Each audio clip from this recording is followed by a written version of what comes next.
How to fix WhatsApp notification problem on Android phone. Hello guys, in today's video I'm gonna show you how to fix your notification problem. And first go to apps and then apps again, and now here you need to find WhatsApp and then click on it.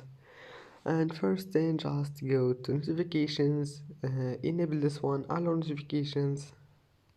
Maybe you'll find it like that and enable it.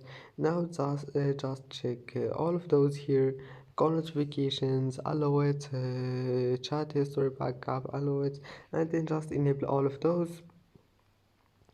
And here click this one, more settings, and you will find the notification settings here and manage here anything you want.